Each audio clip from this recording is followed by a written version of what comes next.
The massive space station hung in the darkness like a metal city. Its towers stretched for miles, spinning slowly around the bright neutron star called Vega Prime. This was the heart of the Galactic Council, where the most powerful beings in the galaxy made their decisions.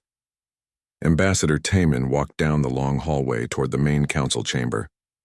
His black uniform was simple compared to the colorful robes and strange armor worn by the other aliens around him.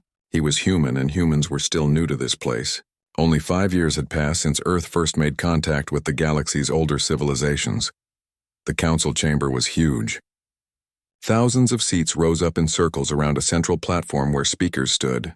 Most of the seats held creatures that looked nothing like humans. There were the Nalari, who looked like giant octopuses with glowing spots on their smooth skin.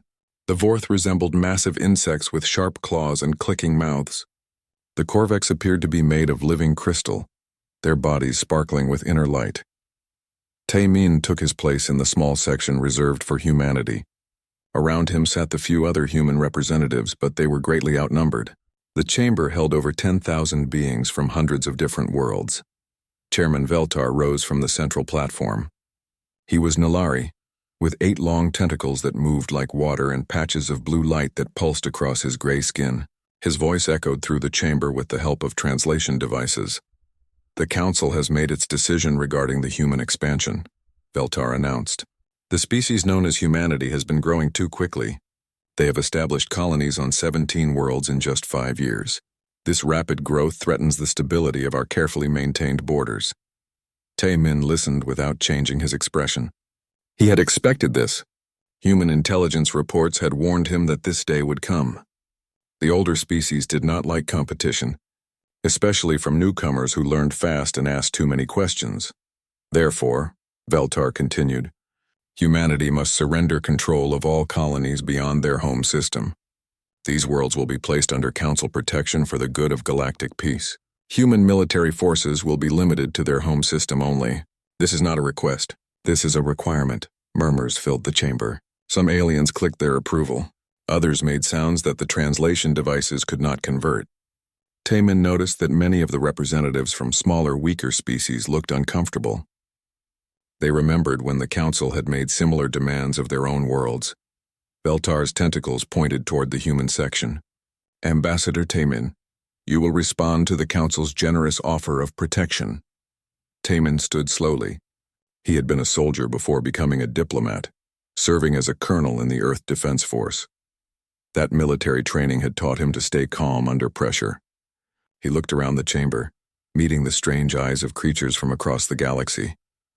Chairman Veltar honored members of the Council. He began, his voice steady and clear. "Humanity appreciates the Council's concern for galactic stability. However, we will need time to discuss this matter with our government on Earth." A sound like thunder rolled through the chamber. It was the Vorth way of showing anger. Their representative, a creature called High Singer Krex, stood on 4 insect legs and waved his blade-like arms. "Time? You waste our time." Krex's translated voice was harsh and sharp. "Lesser species do not bargain with the Council. You accept or face the consequences." Taemin turned toward the Vorth section. And what consequences might those be? The question surprised many in the chamber. Most new species begged or became angry when faced with Council demands. They did not ask calm questions about consequences. Veltar's light patches flashed brighter. Economic isolation. No trade with Council worlds. No access to established shipping routes. No protection from pirates or hostile forces. Your colonies would be alone in the darkness. "I see," Taemin nodded. "And if we refuse these consequences?" The chamber grew quiet.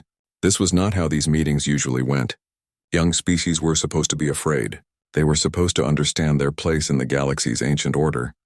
A new voice spoke from the crystalline Korvex section. Military action would become necessary. The speaker was Shard-Mind Kellex, whose crystal body rang like bells when he moved.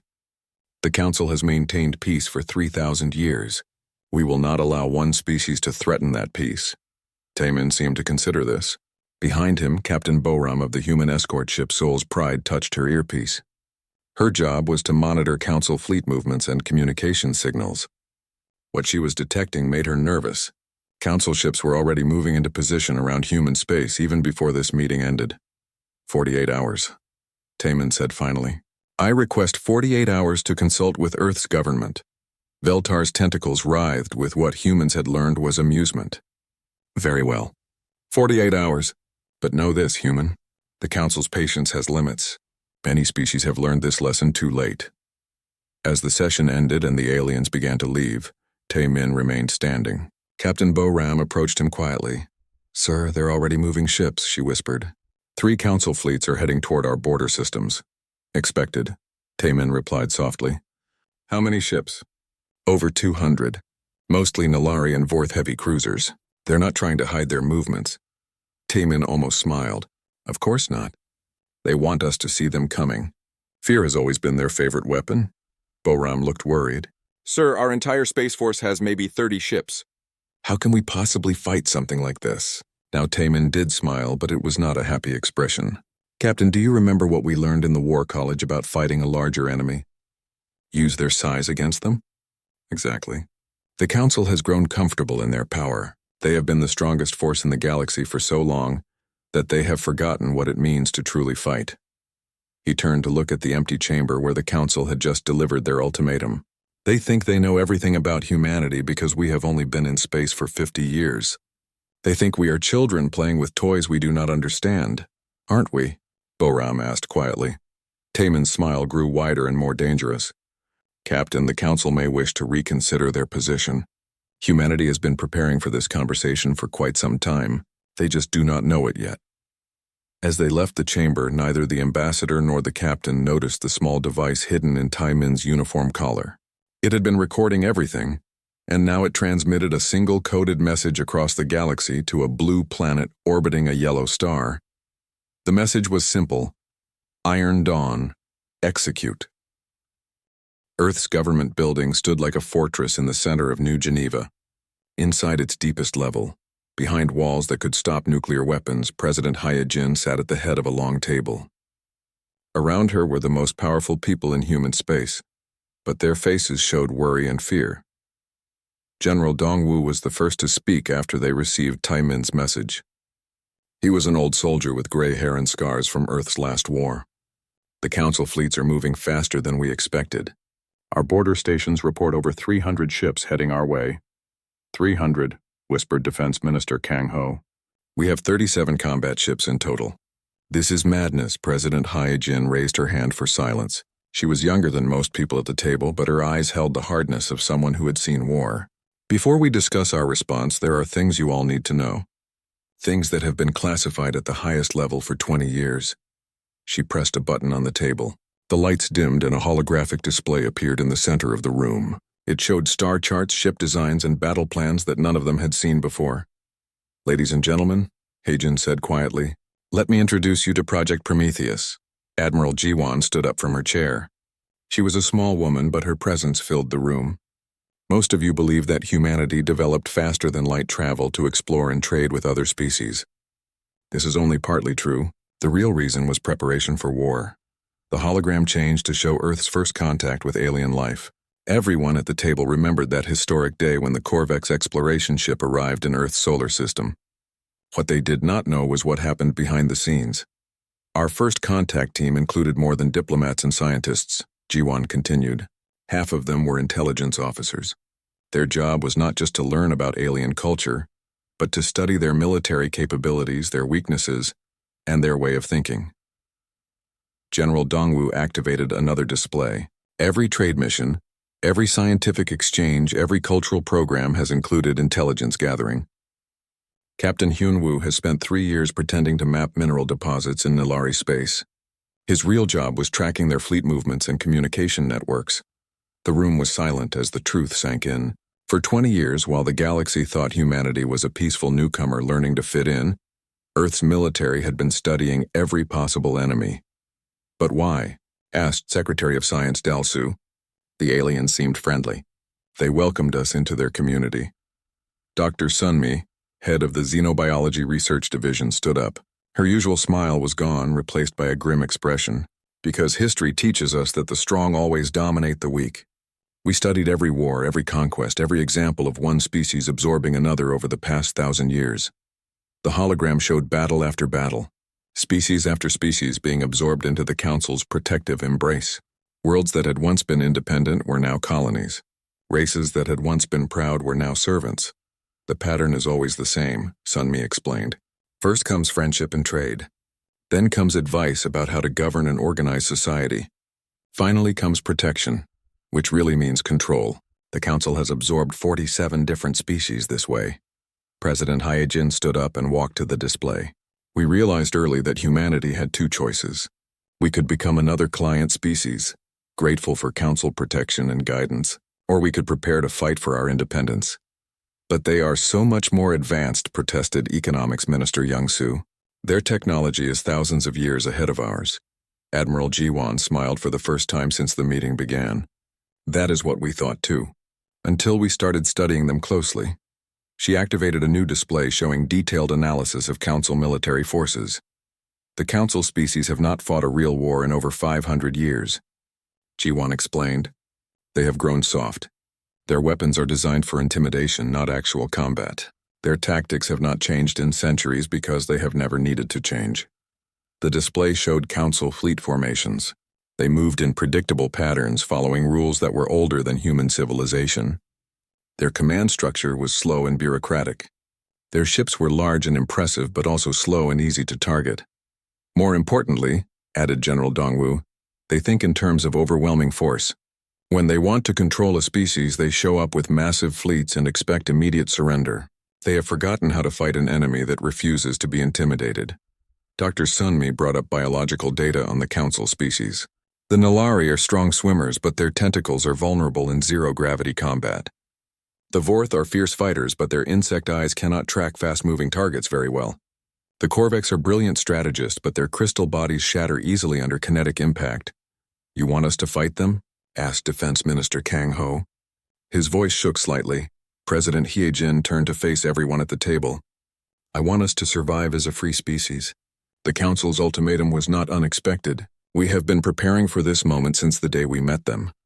She activated the final display. It showed shipyards hidden in asteroid belts, training facilities on remote moons, and weapon designs that looked nothing like anything the Council had ever seen. While they watched us build 37 ships, we actually built 312, Ji-won said proudly. While they thought we were mining colonies, we were building military bases. While they believed we were grateful students learning galactic civilization, we were actually preparing to tear down their system of control. The numbers on the display were staggering. Humanity had been preparing for war on a scale that the peaceful Council could not imagine. Hidden factories, secret training programs, and weapon systems designed specifically to fight larger, more advanced enemies. The Council believes they are dealing with children, General Dongwu said. They are about to learn that humans are not children. We are predators who have been pretending to be prey. President Hyejin looked at each person around the table. The question now is simple. Do we accept the Council's protection and lose our freedom forever? Or do we show them what humans do when our backs are against the wall? One by one they voted. The decision was unanimous. Very well, Hyejin said quietly. Operation Iron Dawn is now active. May God help us all, because we are about to change the galaxy forever. Outside the meeting room, encrypted messages began flowing to every corner of human space. On hidden bases and secret installations, soldiers who had trained for years received their orders. The time for preparation was over. The time for war had begun. The red planet Mars had always been humanity's second home, but today it revealed secrets that would shock the galaxy.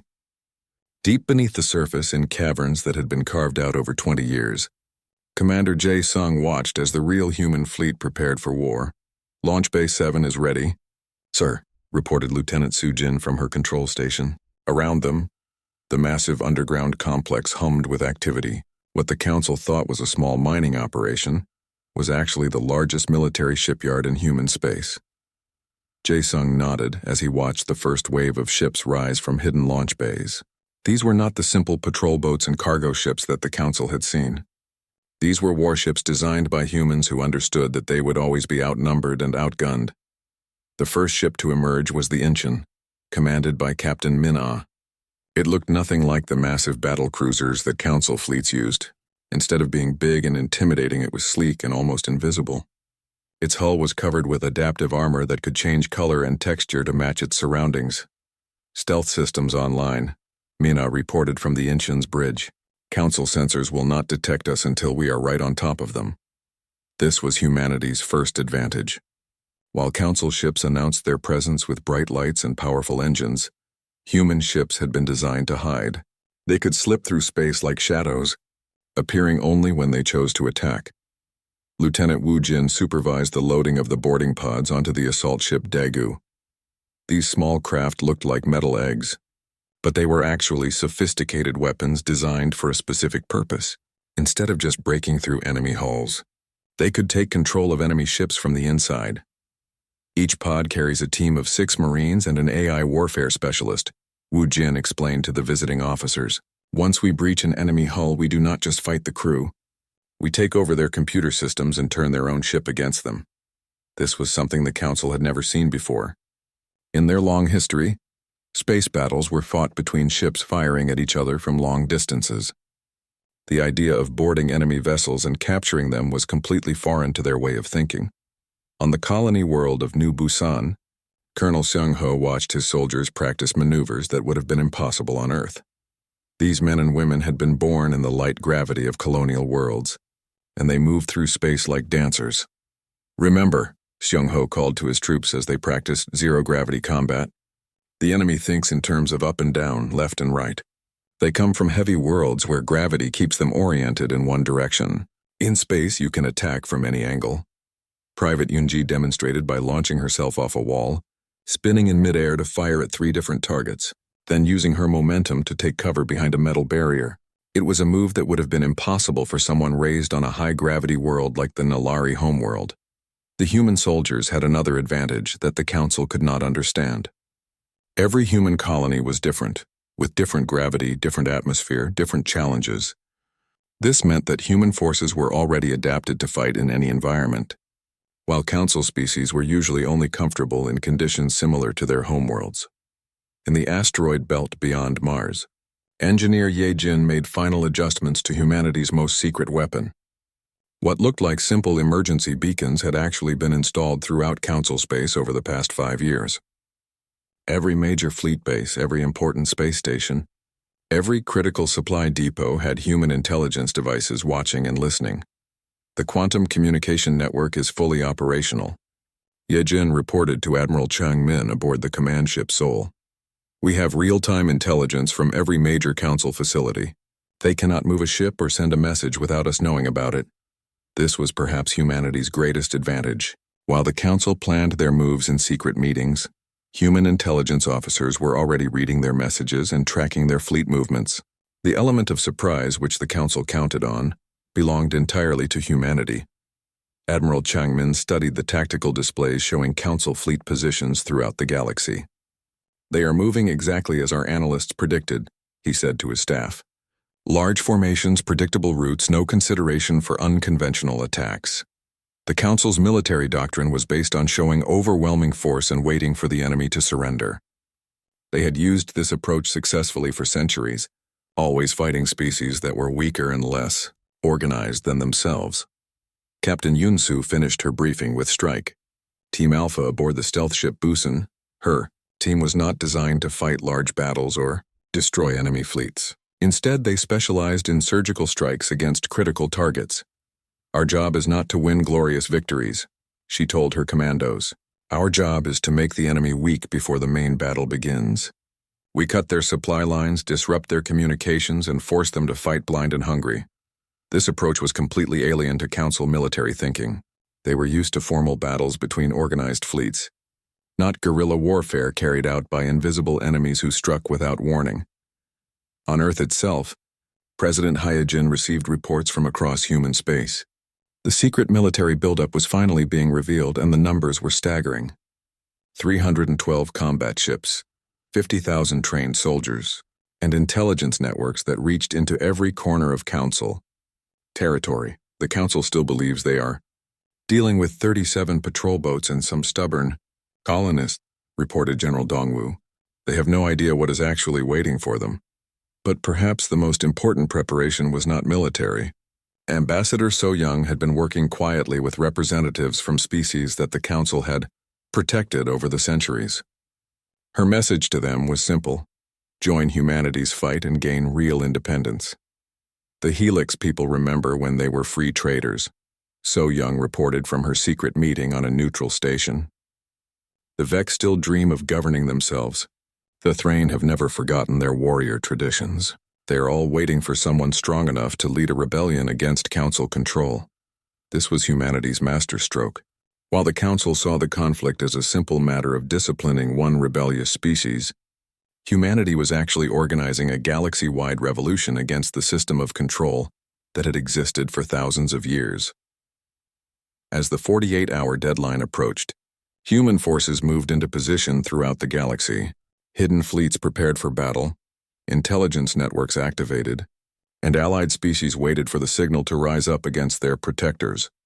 The Council expected a quick surrender, followed by the absorption of another species into their empire.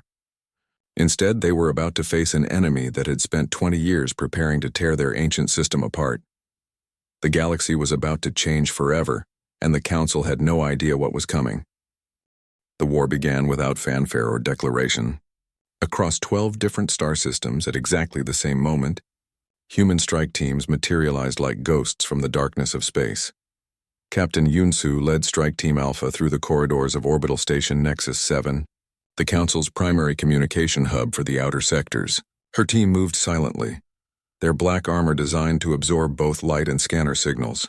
Behind her, Sergeant Do-hyun carried equipment that the Council had never seen before. "Remember," Yunsu whispered into her comm unit, "we are not here to destroy. We are here to capture and convert." The station's Nalari security guards had no chance. They were used to dealing with pirates and smugglers who announced themselves with weapons fire and shouting. They were not prepared for soldiers who moved like shadows and struck without warning. Within 30 minutes, Strike Team Alpha had taken control of the entire station without killing a single enemy.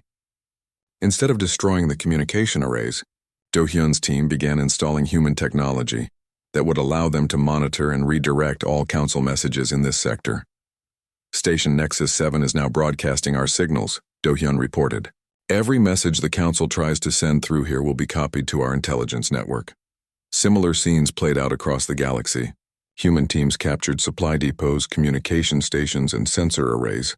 Each target was taken intact, its systems converted to serve humanity's needs. The Council's vast network of control was being turned against them from the inside. Admiral Kyung-ho commanded the human fleet's first major operation from the bridge of the battleship Gwangju. His target was not an enemy fleet or military base. Instead, he was attacking something the Council had never bothered to defend: their supply lines. "Target the automated cargo convoy in Sector 7, Kyung-ho ordered. Around him, his officers worked with the calm efficiency of people who had trained for this moment for years. The Council's cargo ships were massive, slow-moving vessels that carried supplies between worlds along routes that had been safe for centuries. They had no military escort because the idea of attacking civilian supply ships was considered barbaric by galactic standards. "Sir," reported Captain Yeon-soo from the destroyer Ulsan, "the convoy is requesting immediate surrender. They say they are non-combatants." "Accepted," Kyung-ho replied. "Take the ships intact, transfer their cargo to our vessels, and send the crews home with a message for the Council." This was humanity's understanding of total war. While the Council focused on big battles between military fleets, humans targeted the logistics that kept those fleets supplied. Within the first week of fighting, Council forces began running short of fuel, ammunition, and spare parts. The psychological impact was devastating. Trade routes that had operated safely for thousands of years became hunting grounds for human raiders.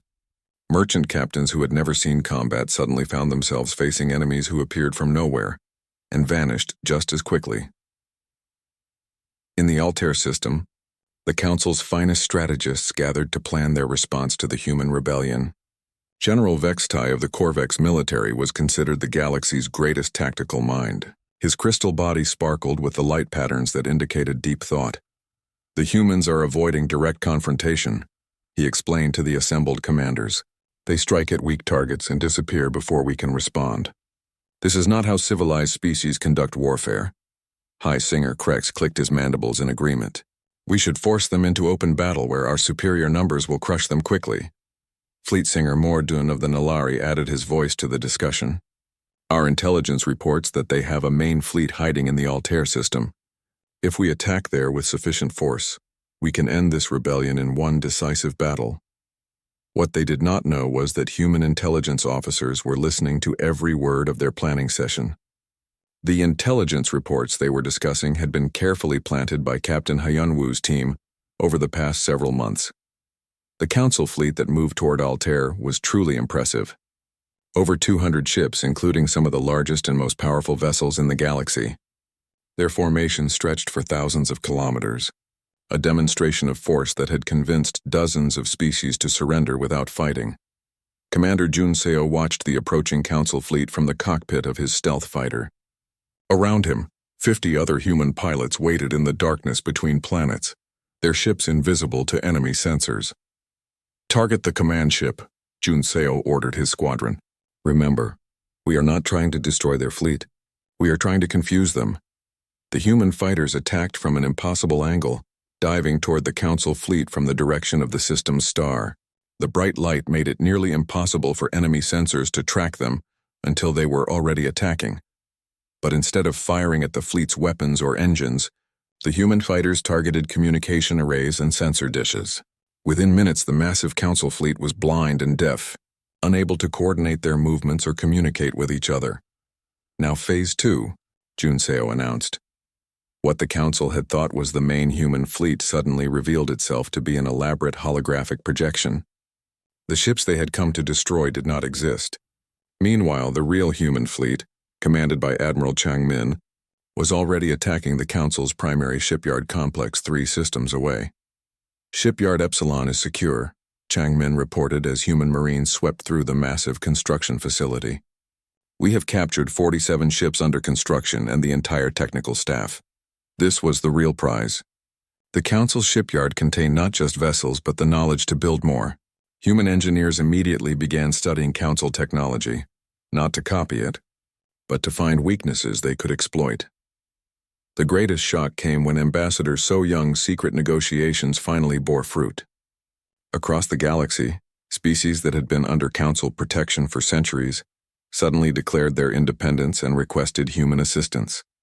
The Helix people, master traders who had been forced to give up their merchant fleets, offered their knowledge of secret hyperspace routes that the Council did not know existed. The Vex talented engineers who had been reduced to maintaining Council equipment provided technical expertise that helped human forces capture enemy installations. Most importantly, the Thrain warriors finally had a chance to fight for something they believed in. These proud fighters had been turned into mere police forces for the Council, but they remembered their ancient battle traditions. The Thrain 3rd Battle Group has joined our fleet, reported Admiral Ji-Wan from the command ship Daejeon. Their ships may be old, but their crews know how to fight.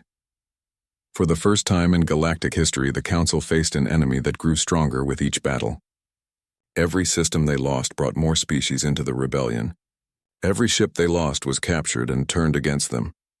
Chairman Veltar received the reports from his command center on the Council station. His tentacles writhed with patterns that indicated confusion and fear. This was not how wars were supposed to work. How many ships have we lost? He asked his aide.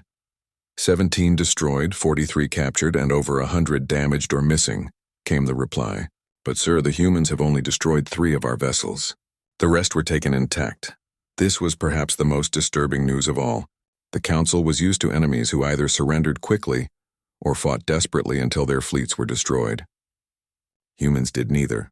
They captured Council ships and turned them into weapons against their former owners. And our supply situation? Critical, sir. The human raiders have captured or destroyed 60% of our cargo fleets. Our forces are running low on fuel and ammunition. Veltar's light patches dimmed with despair. In just 2 weeks, the humans had accomplished something no enemy had done in over 1,000 years. They had made the Council's vast military machine begin to collapse under its own weight. What do our strategists recommend? General Vextai suggests we retreat to defensive positions around our core worlds and wait for the humans to attack us directly. But Veltar understood what his generals did not. The humans would never attack the Council's strong points. They would continue to strike at weak targets, capture supply ships, and turn more species against the Council until the ancient system of galactic control simply fell apart. For the first time in his long life, the chairman of the Galactic Council was afraid. The emergency session of the Galactic Council was unlike any in their 3,000-year history. Where once there had been calm discussion and careful debate, now there was panic and desperate shouting. Chairman Veltar's tentacles moved in agitated patterns as he tried to maintain order. The human fleet has captured another supply convoy, reported military coordinator Svendar. That makes 37 successful raids this week. Our forces are running out of fuel. High Singer Krek slammed his blade arms against his speaking platform. This is intolerable. We have the largest fleet in galactic history, yet we cannot catch a handful of primitive humans. They are not primitive, said General Vextai quietly. The Corvex strategist's crystal body had dimmed to a dull gray, the color his species showed when deeply troubled. We made a terrible mistake in underestimating them.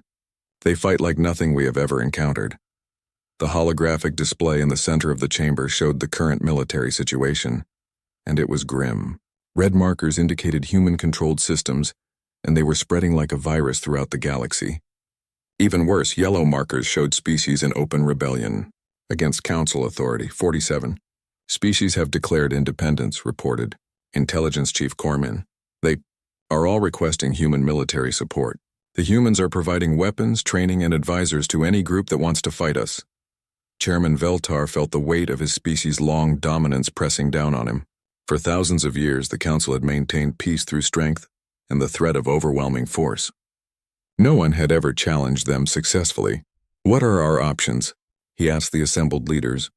Military Coordinator Svendar activated a new display.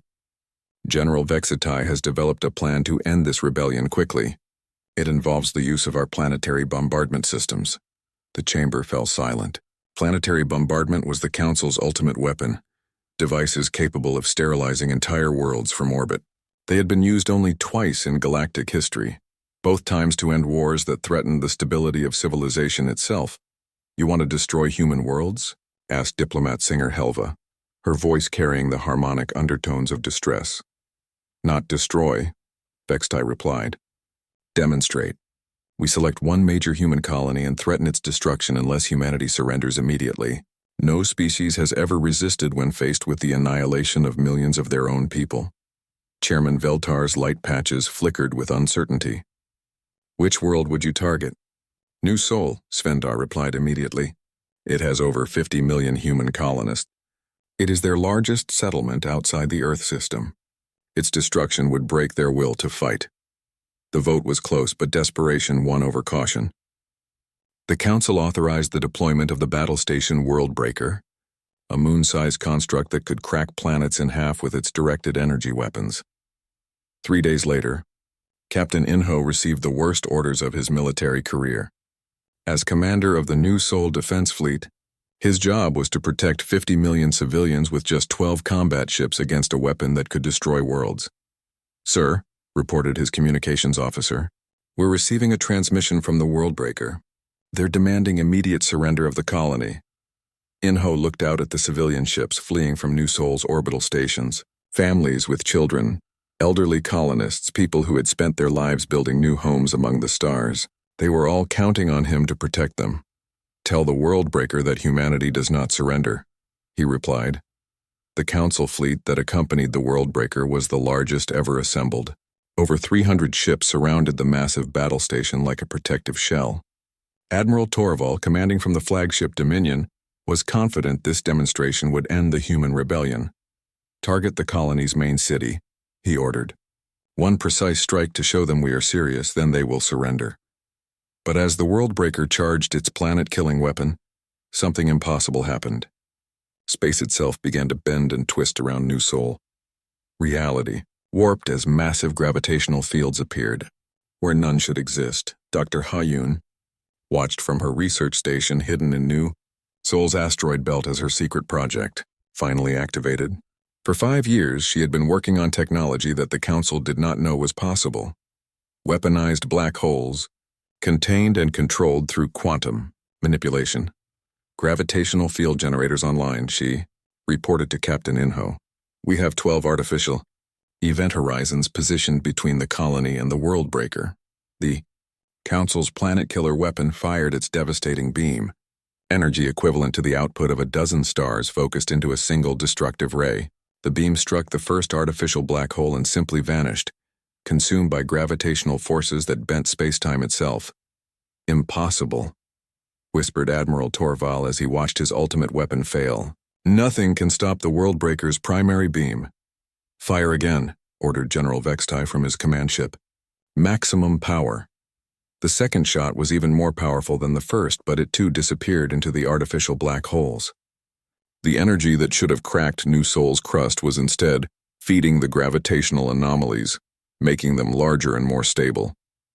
The psychological impact across the galaxy was devastating.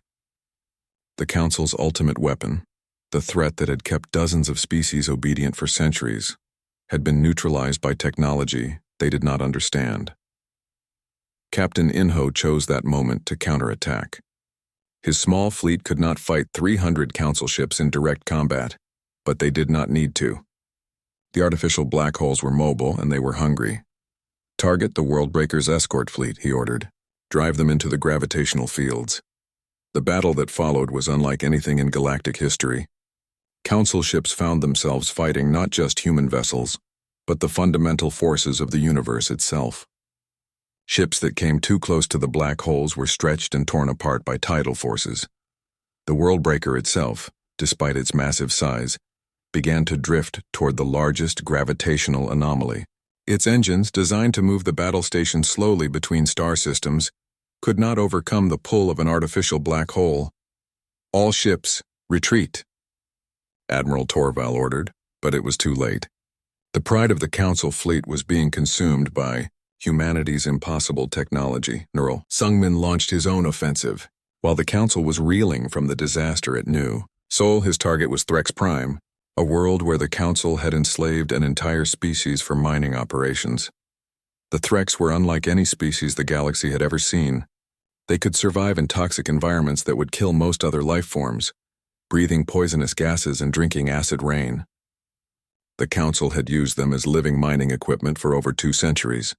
"Remember," Sungmin told his assault troops as they prepared to land on Threx Prime, "we are not here as conquerors. We are here as liberators."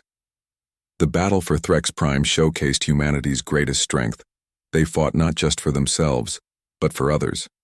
Human soldiers died protecting alien civilians they had never met before. They charged into toxic storms to rescue Threx children from Council labor camps. The Threx had never seen anything like this. Every previous conqueror had used them for their own purposes.